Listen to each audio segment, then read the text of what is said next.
spends his time trying to reverse the bad habits that plague many transport crews by telling his story and teaching us safe practices. Jonathan is a man that wears many hats. He's a full-time dad. He's the chief marketing officer of a medical software company. He's the CEO of the popular EMS Flight Crew website, co-founder of the Survivors Network for Air and Surface Medical Transport. He's the vice chair of AIMS Vision Zero, and he's also a full-time helicopter and ground transport nurse for Children's National Medical Center in Washington, D.C. I ask that you let Jonathan's words and ideas, as well as all of our speakers' words and ideas today, change your world, and that you're just a little safer the next time you jump into your emergency vehicle of choice or your personal vehicle. Without further ado, please help me give a warm welcome to Jonathan Godfrey.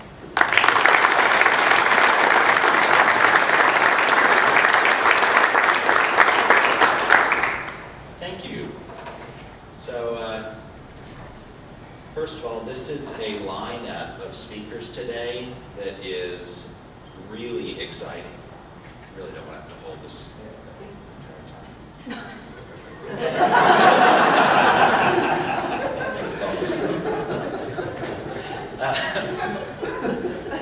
I mean, there are, the speakers table today is really impressive. I hope that you guys can really soak up the message.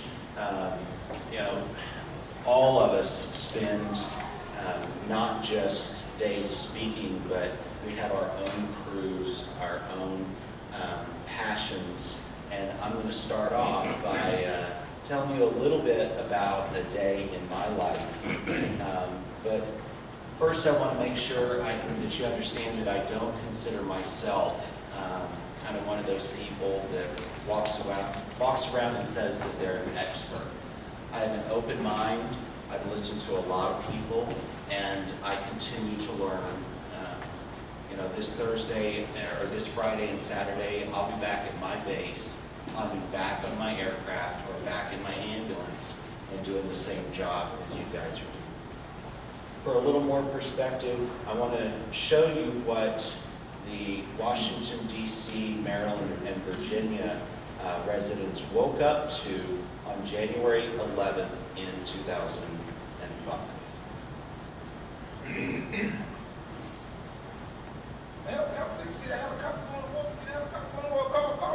Arthur Stewart wanted help fast. He saw a helicopter crash into the Potomac River. And it's just like, and it wasn't no smoke. The helicopter wasn't smoking, and the doctor can't really tell if it was smoking the doctor, but it didn't look like it was smoking. It was just going down fast. Just after 11 o'clock last night, the Medical Life evac helicopter was on its way back to base in Stafford, Virginia. It had just dropped off a patient at the Washington Hospital Center. Trooper Billy Dunston was stationed at the Wilson Bridge. He saw the chopper flying in southern route along the Potomac. When I observed a helicopter flying what appeared to be is, a little low, the helicopter went across and went to an area that was obscured by the construction equipment, and I didn't see it any longer. I didn't think too much of it until a citizen came by. But Arthur Stewart knew he saw the chopper go down, so he did an amazing thing. He counted the structures along the side of the bridge, then found Trooper Dunston. We went back to the location to try to reconstruct where we thought the aircraft went to were at. Dunston immediately called for boat rescues and a helicopter. That's when Arthur Stewart first heard the almost unbelievable, that someone could still be alive in this cold, dark river. Police cop had his radio on, and it was letting the police officer know that they have somebody rescued holding on the tail of the helicopter. This Good Samaritan's quick action helped save a life. But don't call Stewart a hero. Oh, I don't think about being a hero. I just think about fighting the help. Then the tears flowed. Stewart said what he saw is messed up. His grief because he could do no more than watch the rescue from the shore. Just began searching and just kind of had an inward smell. The smell of fuel from the downed helicopter brought the rescuers to a debris field, and then they went visual. I was sweeping the water with the spotlighter when I spotted holding onto the tail section. It was then up to firefighter Tina Early, now dressed in a dry suit, to take the plunge and wade and swim 20 yards to injured flight nurse Jonathan Godfrey, who had already done a self-diagnosis. He was very coherent and very aware of his injuries. He told me what injuries he had. Despite pain from injuries to his sternum, a broken arm and leg, Godfrey made sure the rescuers had the information they needed to do their jobs. He had told us that there were 2 other crew members. Asked him if they were transporting a patient. He said, no, there's no patient on board. The crew gently brought Jonathan Godfrey aboard the boat, and then for Godfrey, another medevac helicopter flight, this time as a patient. Boat 201, named the Vigilant, only recently delivered to Alexandria, spent the rest of the long night. She loved what she did, and she died doing it. Mike Keeler speaks with admiration when describing his daughter, 29-year-old Nicole Keeler. She died when her medevac helicopter crashed into the Potomac River Monday night. Family members say she was dedicated to her career. The comfort is that she loved it. She really did. And she died doing what she loved. Not many of us do it. Relatives say her life was devoted to helping others. She traveled the country teaching first aid procedures. She also had dreams of one day becoming a doctor. And she was just interviewed last week, in fact, for acceptance into VCU Medical School. Not sure she would make it. But she was just the kind of person that she'd give anything she had for people. That was from the news the morning after. You know, why would somebody want to go through an accident and then turn around and relive that over and over? There is a little bit of this that winds up being cathartic, but the most powerful thing is that not when I'm talking to you today, but when I hear the stories months and years later about how when you go and you spend time listening to those individuals on that safety day, and now suddenly you put your visor down, you buckle your chin strap, you secure things in your vehicle in a different way, when you learn to think about safety differently. In doing that, this is a heavy story. I make fun of myself, and you guys are loud, and I welcome breaking it up with a little bit of self-deprecation every once in a while.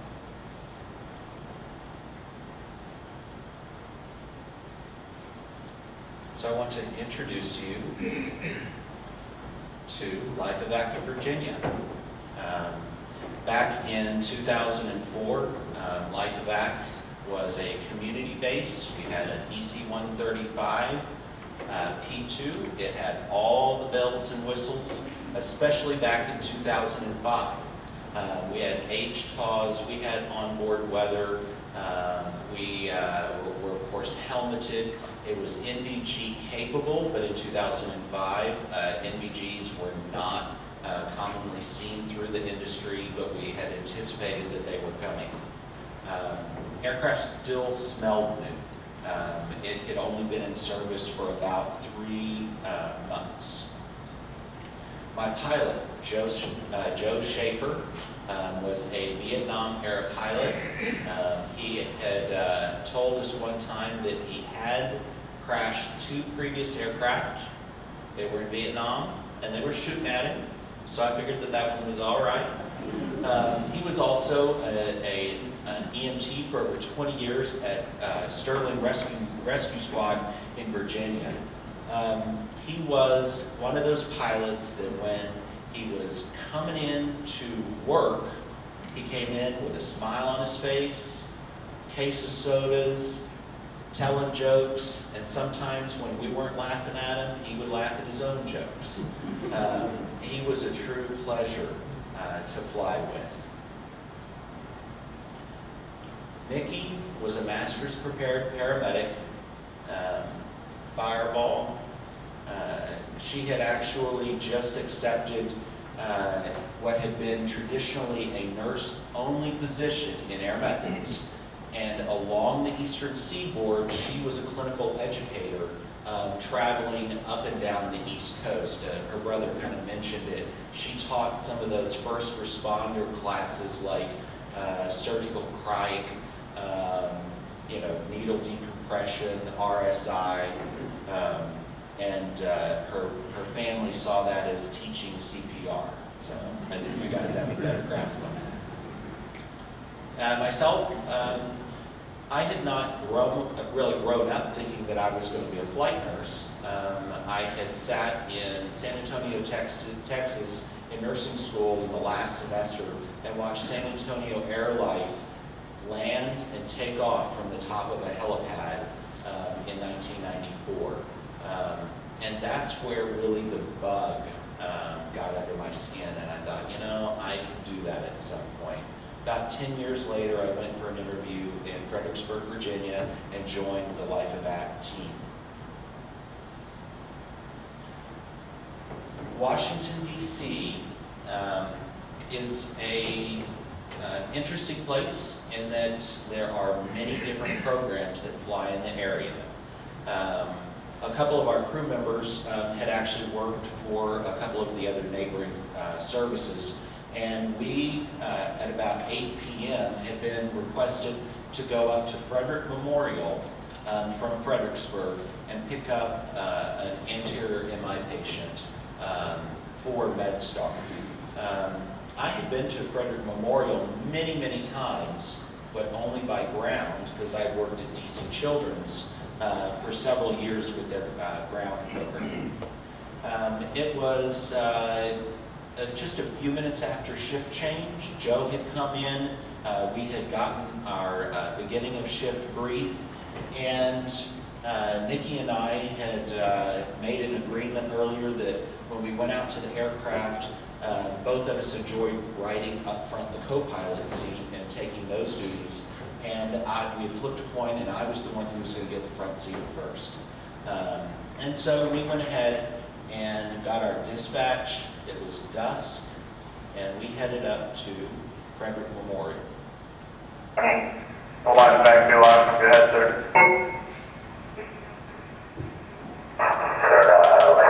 Department Station, ground to Frederick Memorial, 3 on board, and 1 hour Fox 0, 1 hour 15 minutes fuel. And well take station information as your leader.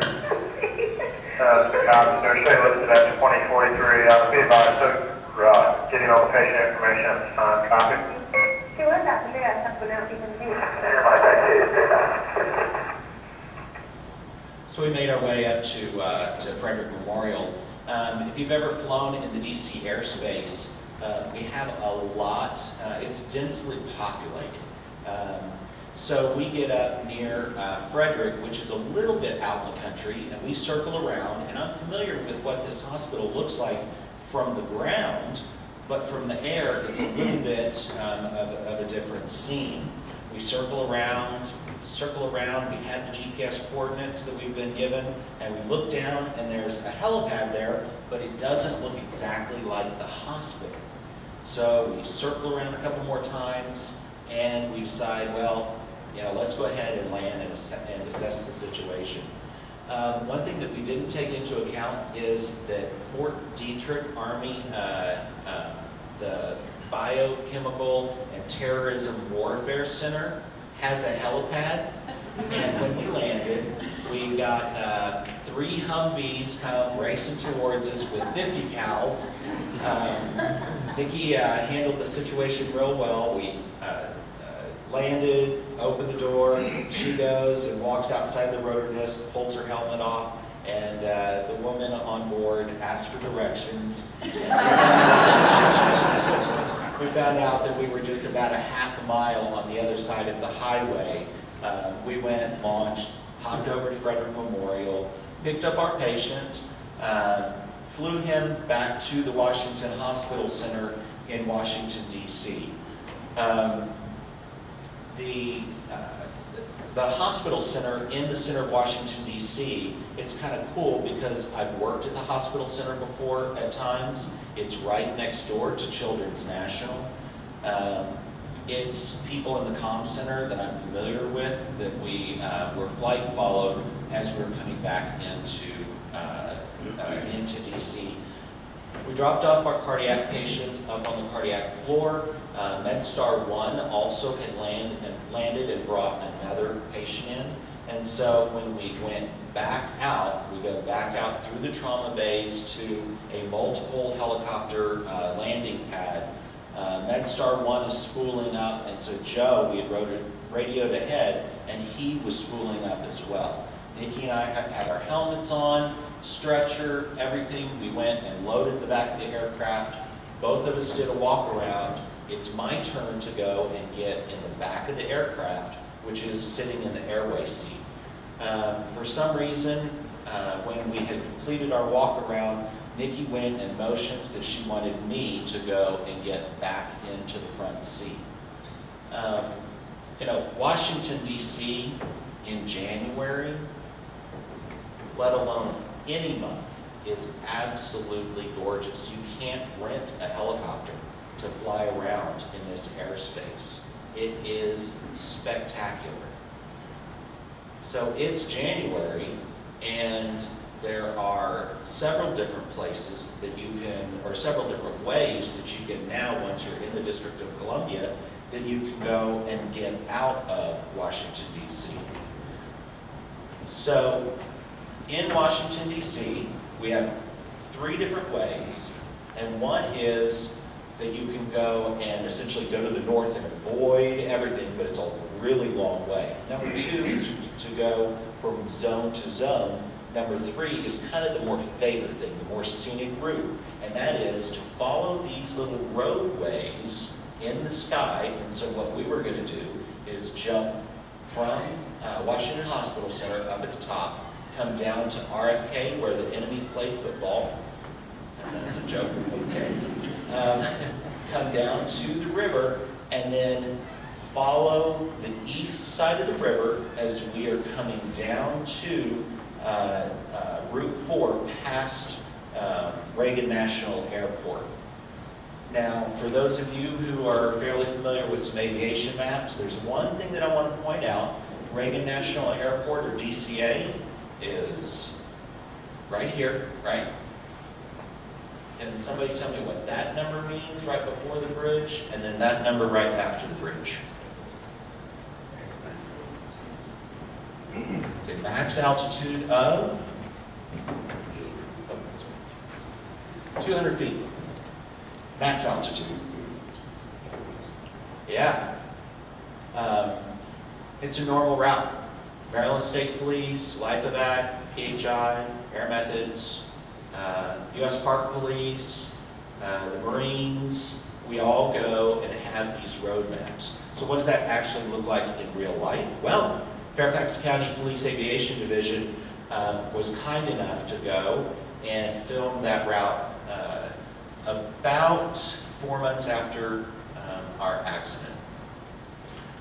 Staying on the east side, on the right side, Reagan National Airport was just passed. On the left, there's actually Bowling Air Force Base. I'm in the co-pilot seat on the left-hand side.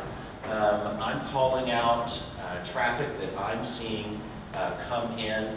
Woodrow Wilson Bridge in front of me is a multi-billion, multi-year complete destruction and reconstruction of a bridge project. Cranes are up to 340 feet in the air on floating barges. Joe had flown this exact flight with VFR conditions, perfect night, no moon. And so, well, the video does not end there.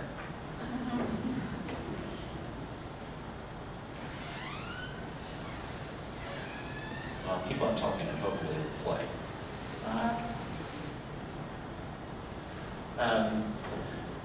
So essentially what we were doing was we were coming up. Reagan National had the last few flights of the evening coming in. It was about 11 p.m. and I called out the 2 aircraft inbound, and Joe acknowledged, and I called out cranes, both sides. Joe acknowledged as well, and we continued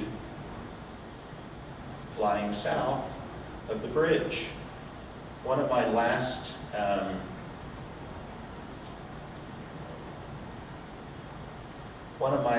recollections of the flight was that when we were coming over the construction and looking down through the chin bubble of the EC-135, I glanced at the traffic and then looked back up. some things that had, in retrospect, were that we were going from a well-lit area into a dark area, and we did not have NVGs. I remember trying to establish horizon. I looked up and tried to see where we were going, and then I heard a noise that I felt like, and I told the rescuers and many people later, was a noise that was exterior to the aircraft. My next sensation was waking up. About 1,200 yards beyond the bridge, we came in contact with the water. The front of the aircraft disintegrated. I was ejected 40 yards in about the 2 o'clock position, still attached to my seat. When I say I woke up, I didn't know that I was at work. I didn't know that I had been in a helicopter. The only thing that I knew was I was underwater somewhere. My injuries at that point, my helmet had been ripped off my head. I had a sternum fracture, fractured sternum, 2 broken ribs, a pulmonary contusion, substernal hematoma, 7 thoracic fractures. I'm 2 inches shorter than I used to be and don't really do well with short jokes anymore. Dislocated right shoulder, compound fracture of my right humerus that was sticking out the back of my flight suit, and pretty much just bruised head to toe. I didn't feel any of that. My first reaction was complete panic. It was just struggle. I could have been getting out of bed. I didn't know. But I went and shoved my feet down into the mud, trying to push myself up. Water depth at that point was between 6 and 8 feet deep. And I struggled for a short period of time until suddenly something went and popped into my head. And it was probably the voice of like Bill Kellogg or something. And it was that same shift brief stuff that I'd heard every single day.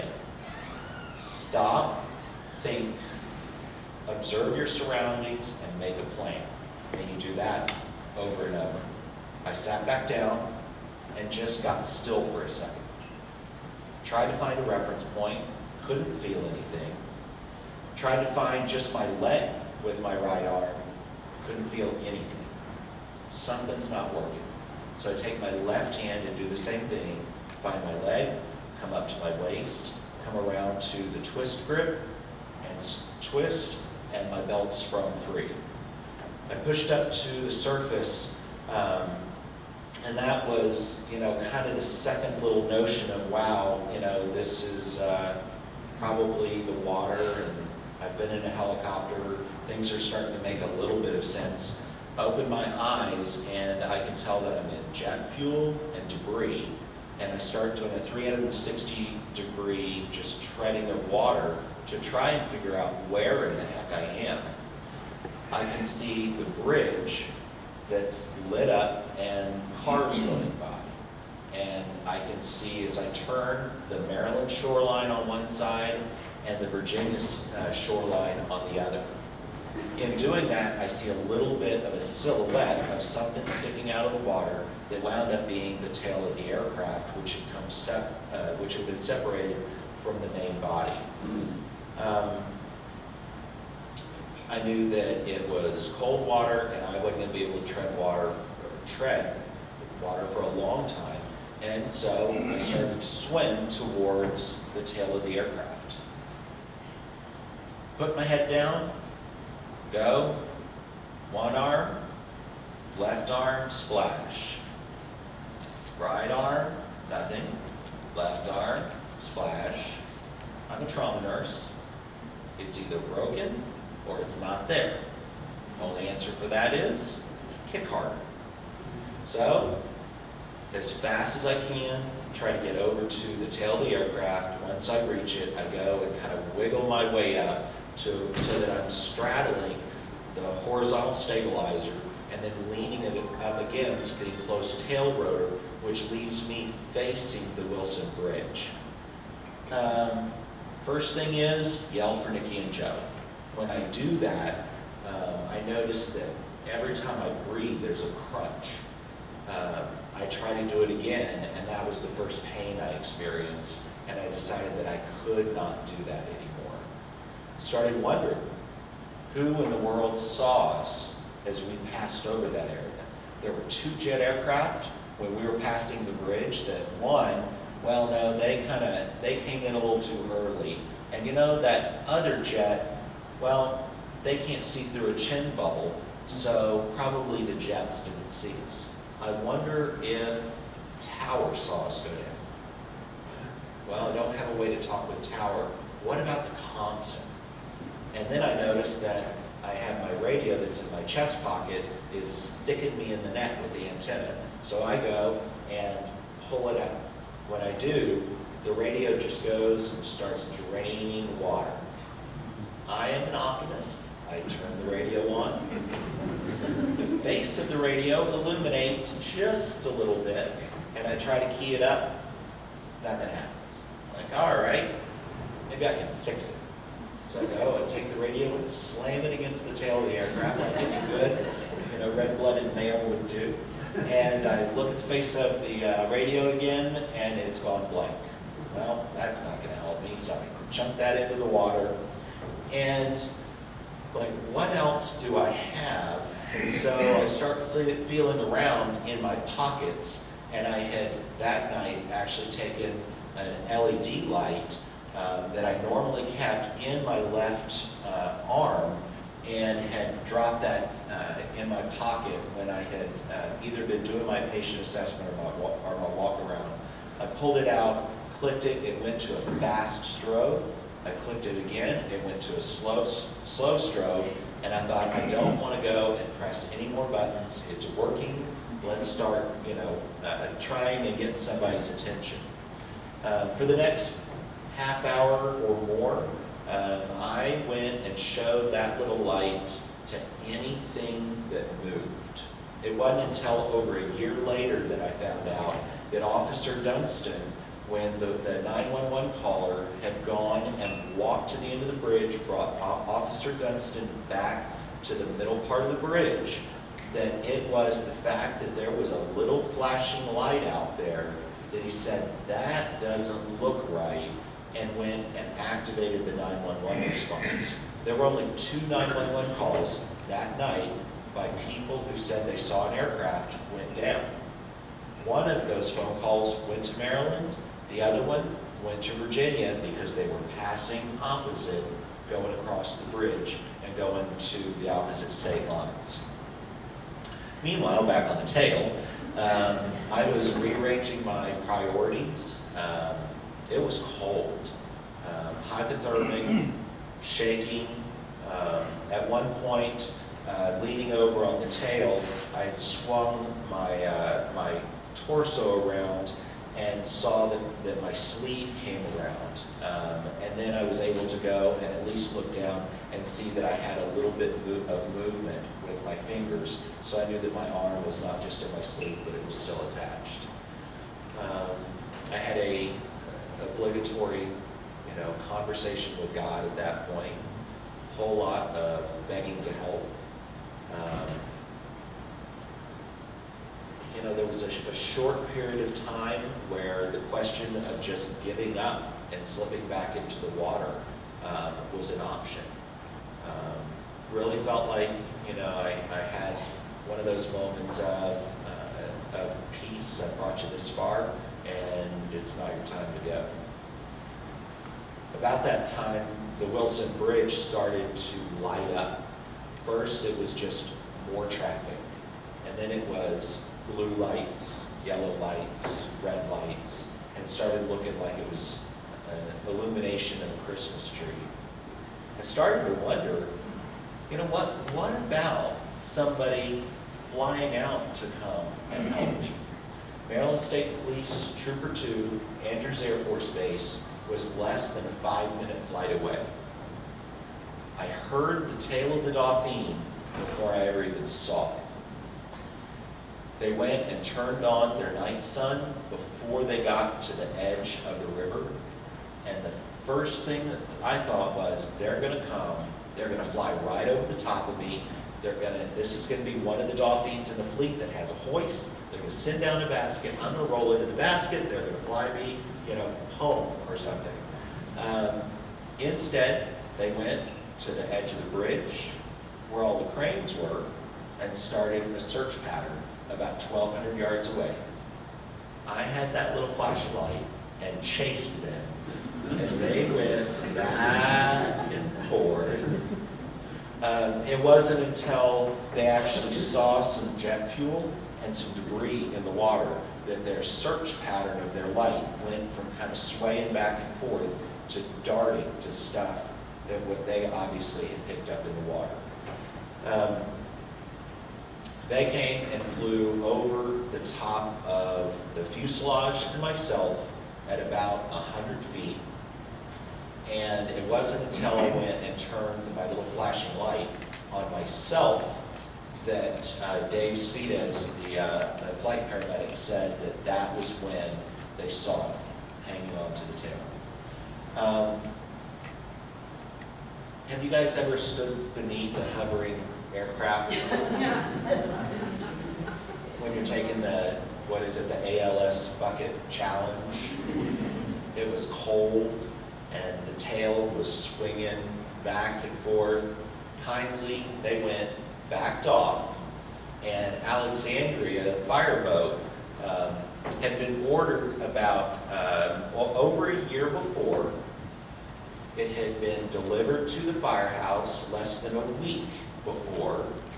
The guy with the keys to the boat happened to be stopping by the station that night.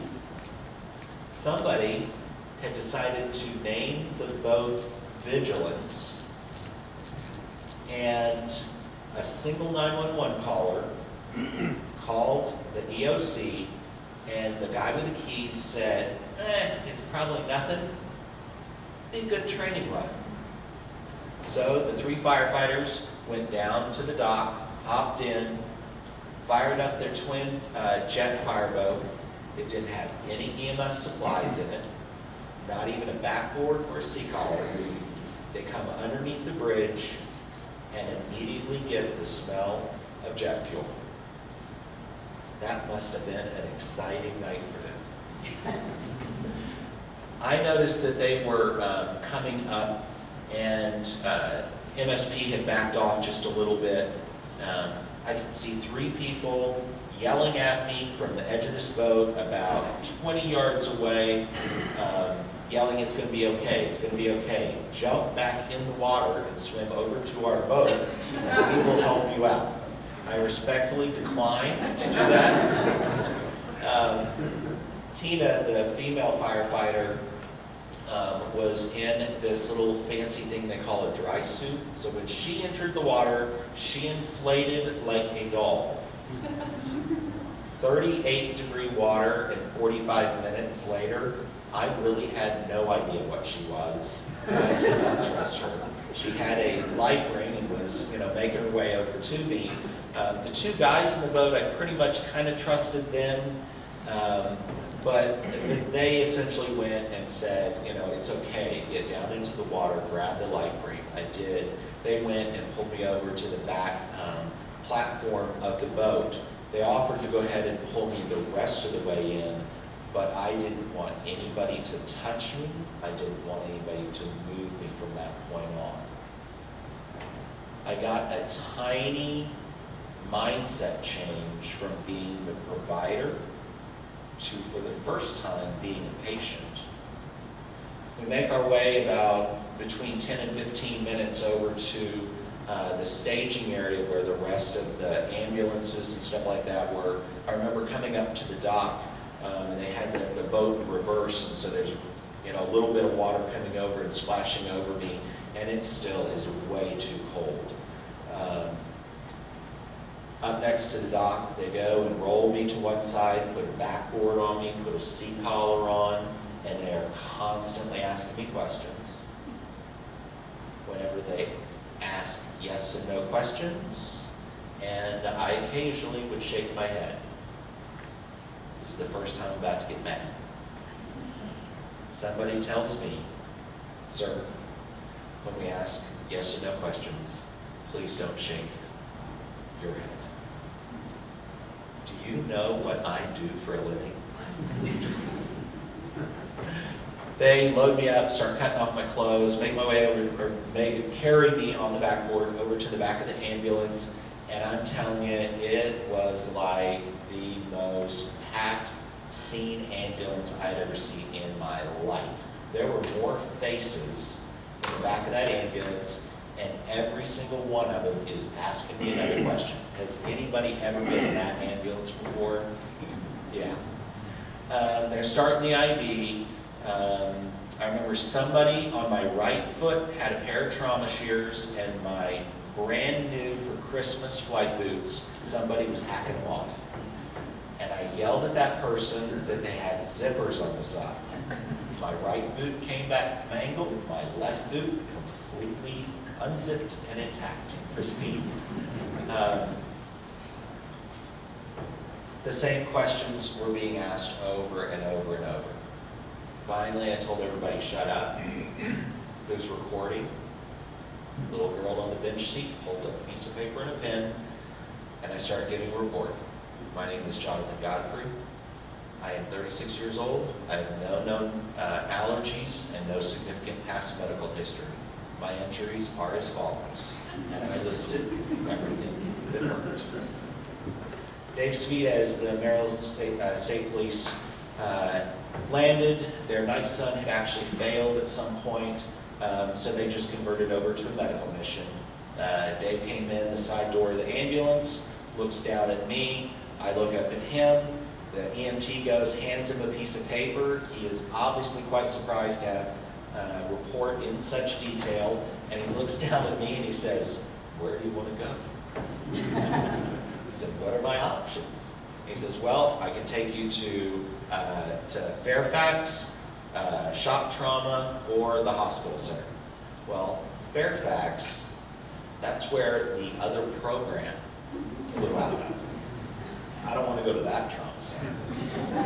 Up in Baltimore, world-renowned shock trauma. I knew that every single trauma patient that goes into Baltimore shock trauma gets the shock trauma handshake, of which I was not interested in participating in. Ask your neighbor who's laughing what that means.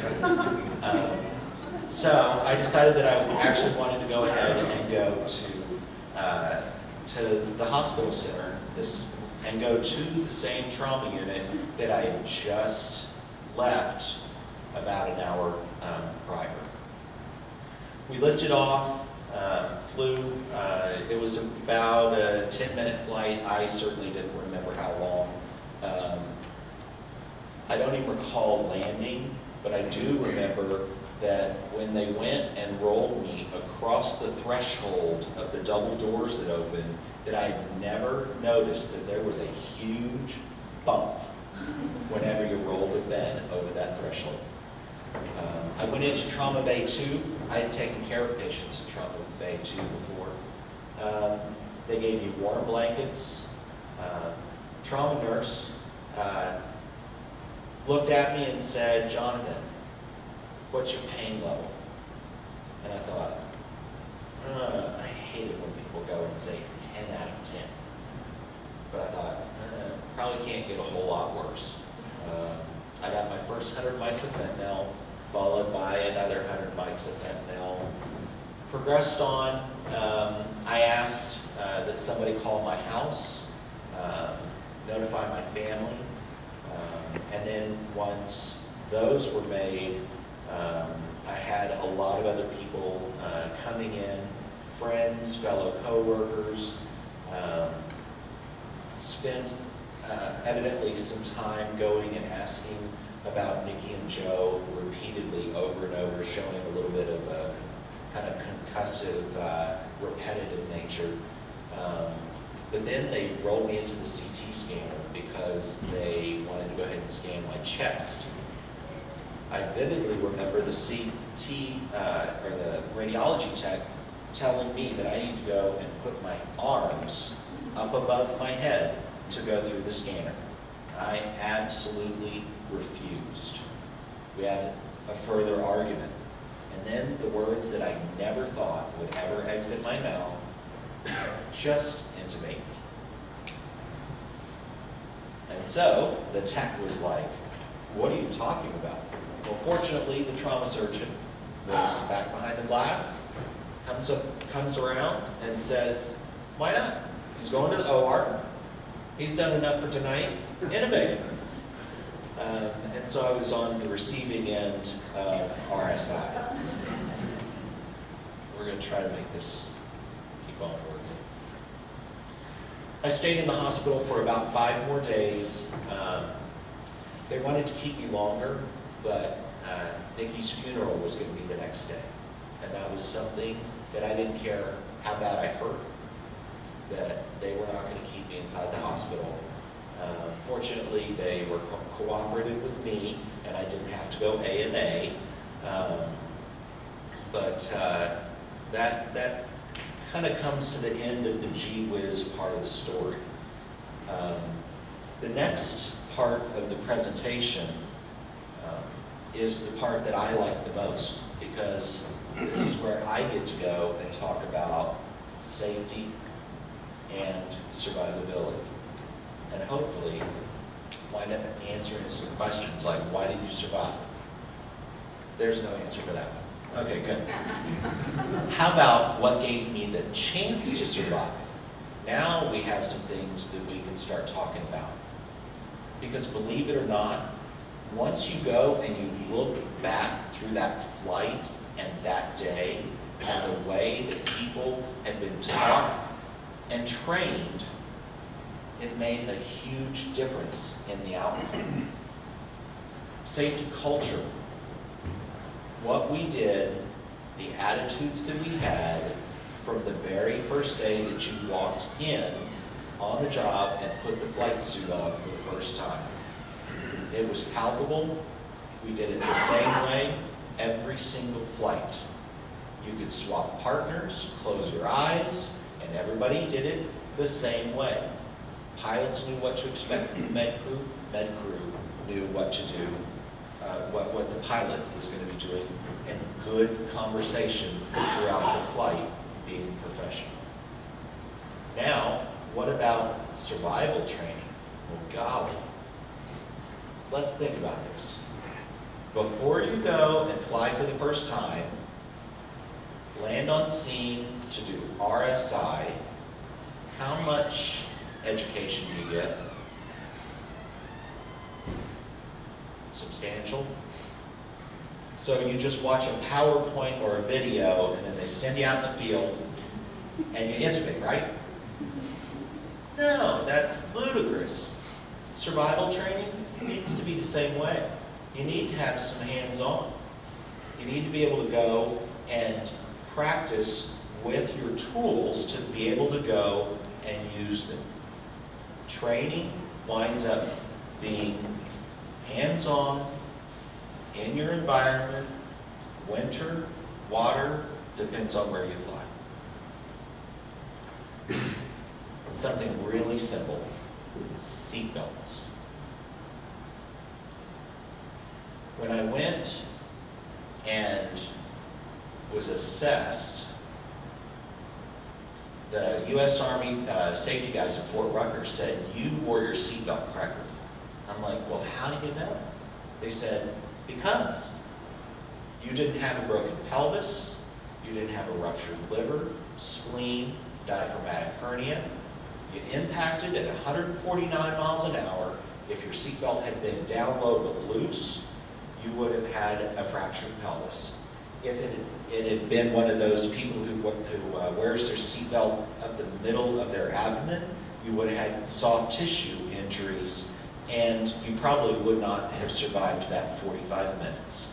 Down low, snug, and if you have the option to detach your shoulder belts, don't ever do it. Helmet.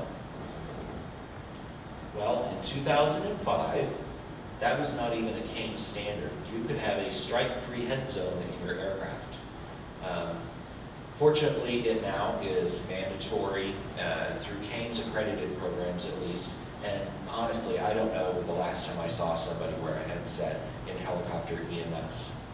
Some of the important things, though, was that one of my partners had taught me how to not only put on my helmet, but have it correctly so that my chin strap was not kind of hanging down really low like a hockey player, that the nap strap was snug. And then somebody might ask, well, the helmet was pulled off your head when you exited the aircraft. Absolutely. But there were two signs that the helmet did exactly what it was supposed to.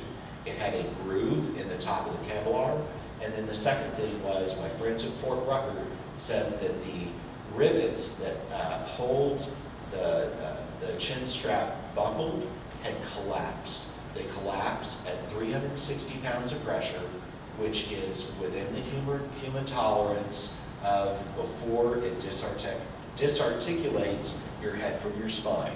Helmet did exactly what it was supposed to do. What about something else that's even simpler? Visor. It was night. I don't really need a visor. Think about it. Flying along, impact water, eyes are open, and now I go at fiberglass, debris, Jet A, not to mention the force of water at over 100 knots, comes and impacts my eyes. I've survived impact, I come up, I'm treading water, but I'm blind.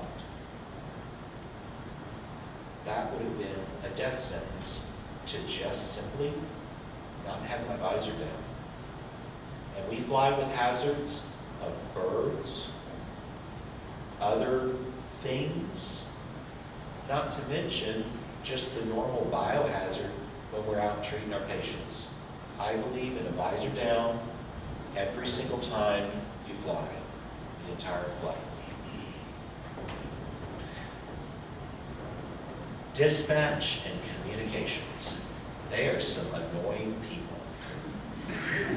Because, I don't know, 2 o'clock in the morning, on Fridays and Saturdays, they always seem to wake me up and tell me that there is a drunk person that needs to go and get rescued by me, who's sleeping comfortably in my bed. I don't think that I had a real respect for the comm center.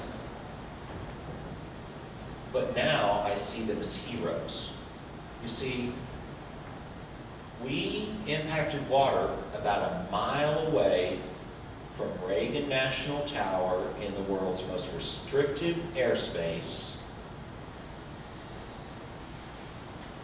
And guess what Washington Tower's perspective was at the time we crashed? Well, fortunate for you, I got it on tape. Let me explain a couple of other players. My comm center, for life of that, Omaha, Nebraska.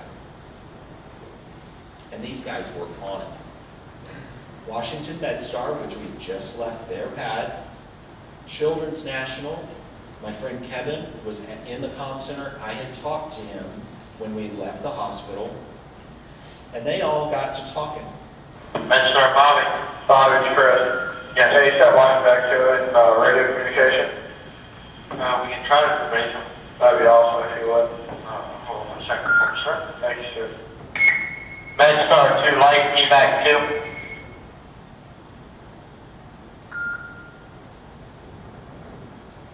Okay, MedStar 2, you calling light, evac 2. MedStar 2, that's correct. Light, evac 2, MedStar 2, you copy? Shoulders to light, evac 2.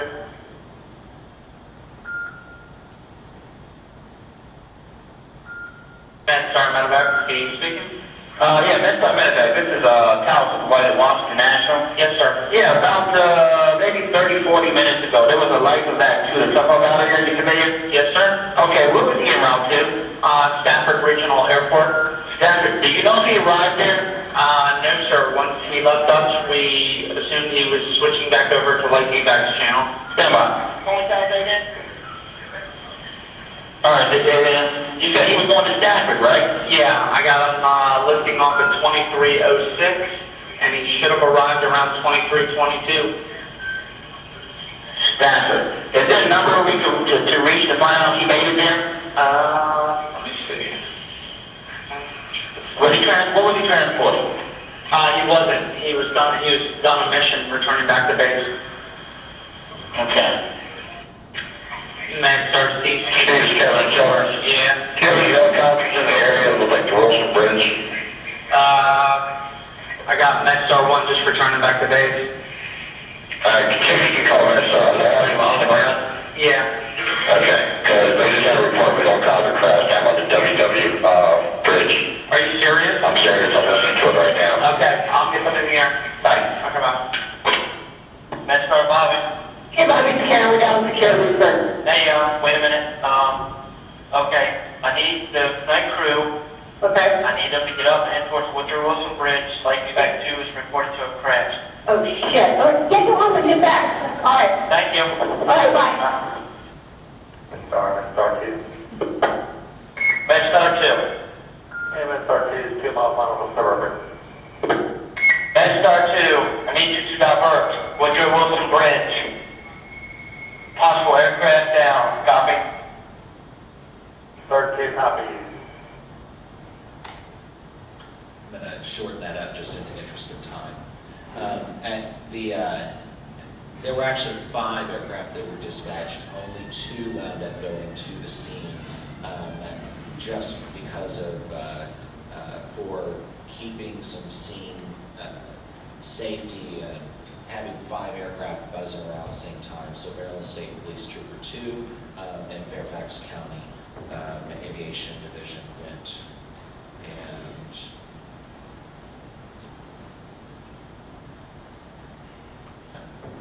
so we're talking about some of the things that impacted survivability, equipment being secured. I have a little kindergartner rule that's really, really simple. It's the throw it at your face rule.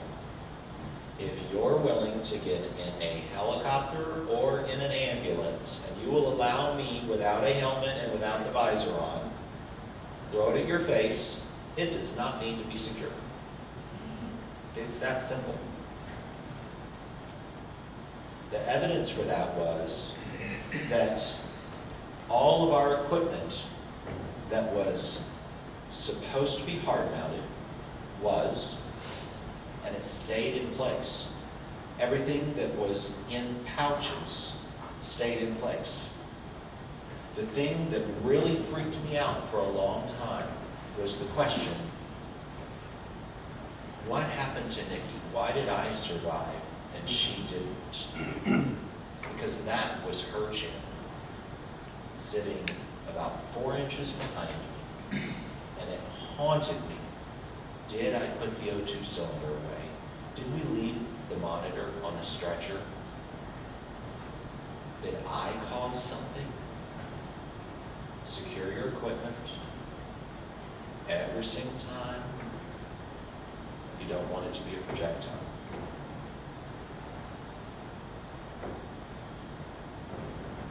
So, state of Indiana, you guys have had some accidents. And I bet you even some of the leadership in this room know that it's painful to go through a fatal accident. Some people believe that after an incident, an accident, the best thing you can do is put it in a basket, stick it in the attic, and get on with business. Let's not talk about it. It's uncomfortable. It gives us a black eye. Life Evac had the exact same kind of crossroads. I sat in my hospital bed, and a gentleman, his name was Ed Ruber, comes into the room, and he says, Jonathan, we've done everything else that we know to do to help you out. He says, what else? What have we not thought of? I said, well, I think I want to talk about it. I was on the chair. I'm like, no.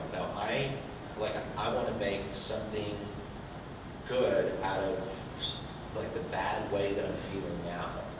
I had never done a public presentation anywhere before, and Ed Ruber left that room and said, you know what, I'm going to give you that opportunity, and you're going to start going around and sharing your experience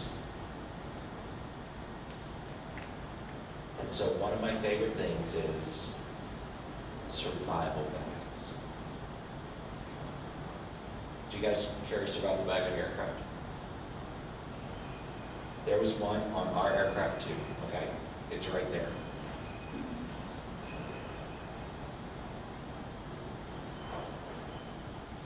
If you don't have it in your pockets or attached to your body, I have not yet met another person who survived an EMS helicopter crash who thought on the way out of that aircraft, gosh, this might be a good time for the survival bag. What kind of things did we change? What kind of things did Ed go and say, you know what, we need to share this with the rest of the community? Well, one was a simple one. Traveling 140, 160 miles an hour, 15 minutes before your comm center goes and says, we need to talk to them. With GPS now, we have it narrowed down to seconds.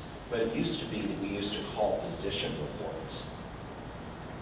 That search area, when I'm sitting there looking at a Maryland State Police helicopter looking for me, and it's only 1,000 yards away, think of the search area when you travel for 15 minutes, maybe in a mountainous terrain.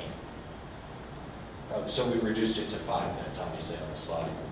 Shift change procedure. You know what? There was something that Nikki and I did that night that really, really complicated things.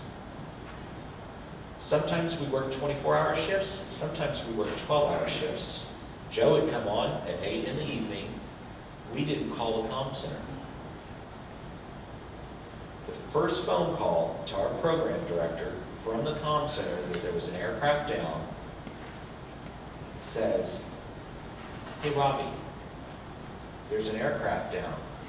Robbie's first question was, who's on board? Answer from the comm center, not really sure. How do you activate your phone tree if you had forgotten to do some of the small things, like shift change? Aircraft and crew visibility in a navy blue flight suit with a little bit of navy blue piping. Tail of the aircraft, navy blue. No moon, out in the middle of the water. It wasn't until I turned a flashlight on myself to illuminate me. How can we do that better? And not just for if you crash, but being out on scene, being visible to those cars that are getting around the fire engine and want to keep on going in one direction. Well, we go from flat stickers on the aircraft to swapping them for reflective ones. It's a simple, inexpensive change, but every time you go and try to take a picture of that aircraft, any flight is going to go and be greatly illuminated, increasing your visibility. Personal flotation devices wound up being mandatory anytime we flew over any significant body of water, Chesapeake Bay being one of those. FAA is now even addressing that. Post-accident incident plan. Inevitably, we wound up with some phone numbers that were not up to date, calling some ex-girlfriends or ex-wives. One of the other things was that Nikki wasn't married, didn't have any kids, but she did have 2 dogs that were at her apartment that were going to wind up needing to be cared for. Survival kits, I mentioned those. We wound up issuing those to each individual at the base. There's a question, I talked about this for a long time, and actually I kind of took complacency out of my presentation for almost a year, and I felt really uncomfortable with that until, you know, it was almost an irresistible thing, and I discovered what it is. I wasn't able to go and define complacency. It's kind of like the word safe. It doesn't have any teeth. But after going and traveling around, returning to flying, looking at myself in the mirror, hearing stories of other crashes, And even having some of the questions, my ex-wife asked, who survives a helicopter crash anyway? And I can say I proved her wrong.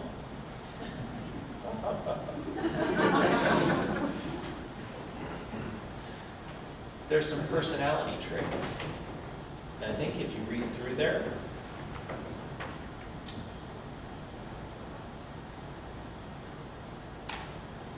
you may think of a coworker. You may think of yourself sometimes when you're fatigued, distracted, have family stuff going on. But knowing that complacency is a natural human reaction. But those of us in the aeromedical industry, we need to be able to recognize it. Almost be able to go and alert our other crew members when we see it in ourselves or when we see it in each other. It really does help to keep us safe. So we continue to have crashes, near misses, accidents, hard landings. And I think that if we just make a whole bunch of more laws and the CAIM standards become twice as strict, then we won't have any more accidents. Right? Big government. Okay? Okay, so what if we put a lot more technology in the aircraft for the pilot and for the med crew? I mean, I want twice as many bells and whistles and alarms, even on our monitors for patient safety. Huh. Okay?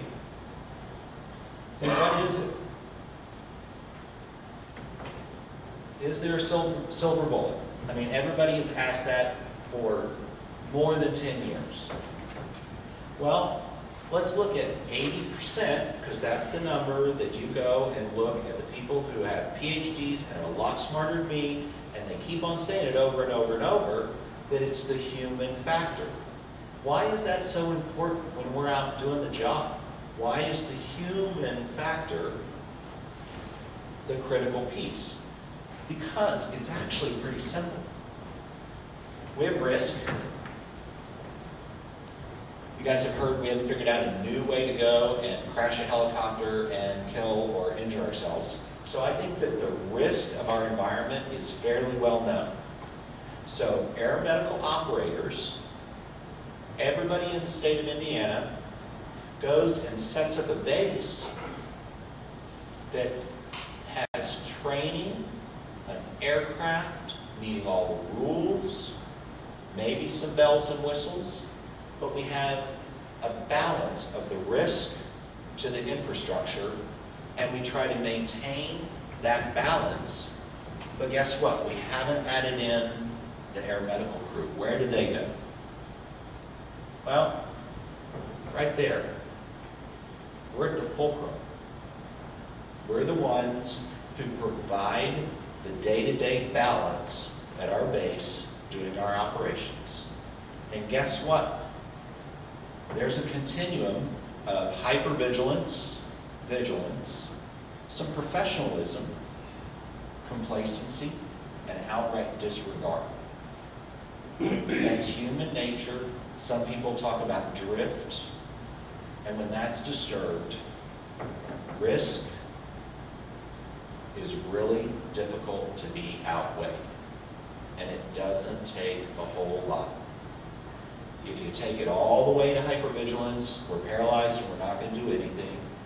Having a little bit of vigilance, I think, probably makes that balance even a little bit better. But the complacency is what we need to pay attention to reduce our errors.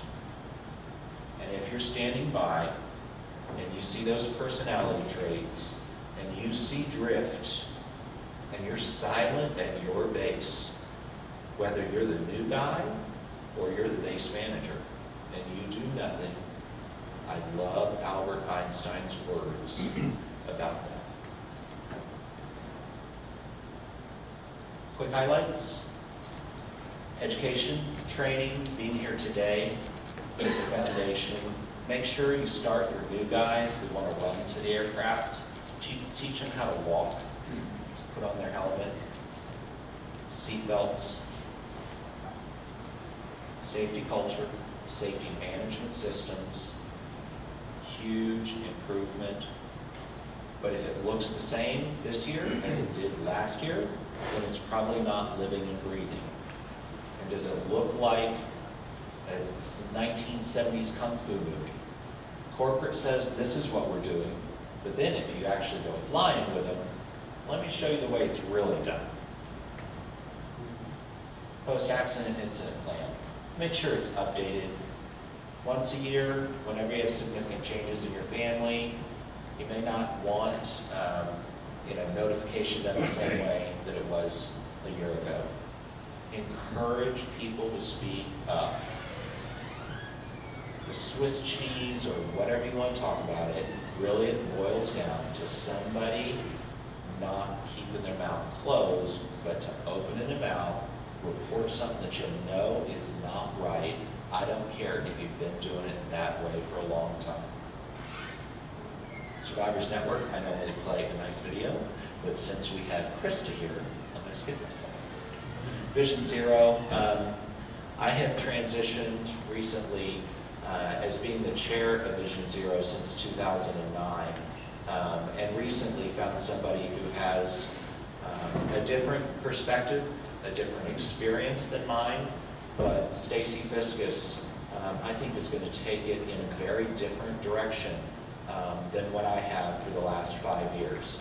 After all, Mr. Tom Judge, who is sitting over at our speakers table, is the person who started the initiative, as well with a good man named Dr. John Wish. And I would dare say that Tom, I had done differently with Vision Zero than he did, although staying true, and he probably even heard 0 errors of consequence. So there's a lot of tradition. I'm excited that somebody who's native to Indiana is going to make your state proud and continue to make Vision Zero into something that I have never even dreamed of it being. LZ Control, if you followed on EMS flight crew, or if you're going to AMTC, normally flight crews throughout the United States have carried around 3 ring binders with landing zones, hospital helipads, or pre-designated ones that could be a year, 3-4 years old, or you're getting just a verbal message from the comm center. We went for the last 7 years in the Mid-Atlantic area, have been sharing an online database in the Washington, D.C. area. We recently went and opened it up to the rest of the country. To our surprise, we went from about 350 LZs to well over 4,000 and growing every single day. It's gone all the way across the United States, and within, well, by next summer, it'll be an app that you can use as well. We've worked with the National EMS Pilots Association, CANES, etc., to address some of their thoughts and concerns. Just go take a look at it, lzcontrol.com. Oh, it's free. This is not something that we're making money off of. It's something that we want to do to increase safety. EMS Flight Crew, follow on Facebook, just crossed over 50,000 followers. And what's my time for questions? Are we pretty much up against the wall? Take a couple. We can do the question thing later. We're going to do the question and answer session later, but you can take a couple questions. Okay, I want to point out one person in the room. I warned her. And before you start asking too many questions, I obviously did go back to flying. It took me about a year to get back into the aircraft. And I want to recognize, because I have not seen her in many years, but Chris Olson was my preceptor when she took a person who clearly had some PTSD, confidence waned at times. My blood pressure and pulse was elevated getting back on the horse, but an educator over at IU Health, that's the way to say it, right? IU Health. Yes. Chris was a fantastic person, and not just an educator, but somebody who had a lot of caring and, So, questions? Yes? I have a comment on the complacency. Did Army Aviation take for years and years and years? And I guarantee you, you might think about it, it's your list. Okay. Time is a variable. I guarantee you, when each and every one of us come in to do this job, we're not checking too many of those blocks. But as time goes by, you will begin to check more and more of those blocks because when you become comfortable, and that's complacency. So, that might be something for you. Because I guarantee you that if we're doing this for any length of time, we're going to check a lot.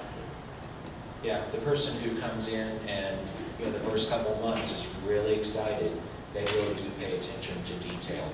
And as time goes on, I mean, it's one of those things that the pilot that says, I have 13,000 hours, I kind of wonder sometimes, I'm like, are you doing all the little things? Are you doing a self-assessment? In Army Aviation, they found that the very little guy, there's some risk there, but they're more alert. And then sometimes the older guys, the middle guys are actually the same. When you get high time and when you're low time, that's when you're most at risk. Right. Because you're not complacent, or you're just so new you don't have time. Yeah, and that goes for the med crew too. It's not, if you notice, when I went and put that up there, I did not say pilot error. Because guess what? You go and look at the accidents year after year after year. Generally, it's not just the guy at the controls that made those decisions that put those people on the ground. Med crew absolutely could have spoken up, and I do not recall ever hearing a tape, maybe there is one out there, where the med crew said, whatever, communications comm, this is the med crew, the pilot won't land the damn aircraft. Never happens. Right, another question, and then we'll have a panel at the end. All right, very good. Thank you guys for